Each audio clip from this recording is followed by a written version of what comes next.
Premium ताज्या फळभाज्यांच्या क्षेत्रातील अग्रगण्य ब्रँड ओरिजिनल फ्रेशने पुण्यातील कोरेपगाव पार्क येथे आपले पहिले स्टोअर सुरू करत पश्चिम भारतात विस्तार केला आहे.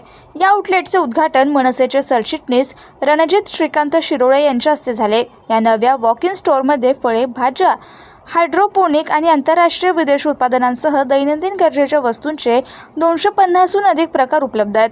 यात प्रामुख्याने कोरियन पियर्स, जपानी सफरचंद आणि हायड्रोपोनिक लेट्यूस यासारख्या 150हून अधिक विशेष उत्पादनांचा समावेश आहे.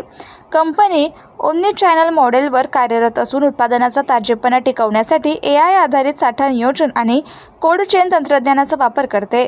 ओरिजिनल फ्रेशला 10,000हून अधिक छोट्या मोठ्या शेतकऱ्यांच्या नेटवर्कचा आधार असून यात 50% महिला शेतकरी आहे. आगामी काळात पुणे आणि मुंबईत आणखी विस्तार करण्याचा कंपनीचा मानस असल्याचे सहसंस्थापक आणि CEO प्रशांत वासन यांनी सांगितले. आजच्या तारखेला आपण बघतोय म्हणजे आज आपल्याकडं जे धडाडीचे आयुक्त आलेत तुकाराम मुंडे सर, त्यांनी ज्या पद्धतीने सगळीकडे कारवाई करत सगळ्यांचे जे धाबे दणाणलेत, त्या अशा प्रसंगाच्या वेळी एक कोणीतरी काही तुमच्याकडे ओरिजिन फ्रेश ह्या नावानेच घेऊन येते आणि तुम्ही बघाल तर इथं तुम्हाला ऑर्गॅनिक मिळेल, फ्रेश मिळेल. आणि ह्यांचे आज हे पुण्यातलं मला वाटतं हे 15वं, दिस इज 15th स्टोअर आहे. 15th store. हे 15वं आज पुण्यात स्टोअर चालू होतं. ह्याच्या आधी चेन्नईला आहे, बेंगलुरूला आहे, म्हैसूरला आहे. तर ह्या पद्धतीने त्यांचा अनुभव चांगला आहे आणि ज्या पद्धतीने त्यांचं डिलिव्हरी आणि सगळीकडे ते आज देत आलेत, फार उत्तमरित्या त्यांचं कार्य आहे. त्यांचं थेट शेतकऱ्यांकडनं ते माल घेतात, त्यामुळे ह्यात शेतकऱ्यांनाही 2 पैसे जास्त मिळतात आणि तो थेट शेतकरी ते ग्राहक मधलं हे फक्त एक दुवा आहेत आणि त्यामुळे शेतकऱ्यांकडनं आलेला ताजा माल तसा आज ग्राहकांना मिळतोय.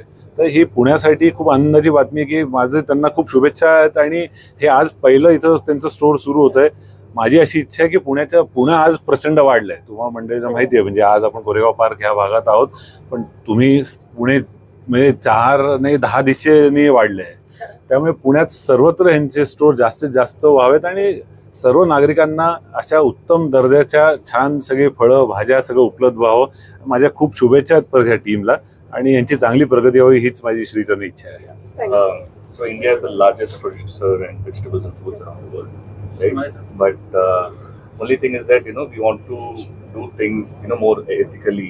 We pay farmers more than what they can earn right now in the market. So we want them to grow exotic vegetables, which will get them more revenue in one farm. So we work with more than 10,000 plus farmers in India, and in Pune and its surroundings, we work with more than 2,000 plus farmers.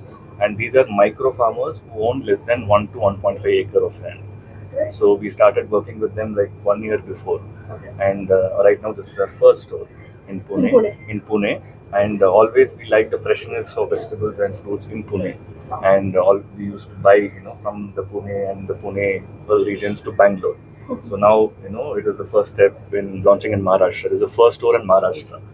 So we feel that this is the first stepping stone into a big state like Maharashtra, and we feel that there is a lot of potential in opening in Kolhapur, Bombay, Mumbai. Like there is multiple cities that we can explore. So we are just looking forward to launching new stores and working with more farmers in this region and to ensure that they earn more in this uncertain market. What is about prices and it's reasonable? Prices are very reasonable. You can compare with any other place in this region where we are at least 15-20% lower than any other player in the market. Okay. But at the same time, at the procurement side, we pay farmers 15 to 20% more. Okay. That is our speciality. You may ask how we make then money. The wastage is very important in vegetables and fruits. That is where a lot of money is getting wasted. So we use a lot of tech to predict how much a farmer should grow, how much we have to buy, so we don't overstock the product. So that's how we reduce wastage. We also use packaging which will extend shelf life of like vegetables. During transport, India loses around 10% in vegetables and fruits as wastage. In our Origin Fresh, we have only 0.5% wastage in transportation. This we have reduced by having packaging which will increase the shelf life and reduce wastage. Thank you, sir. Thank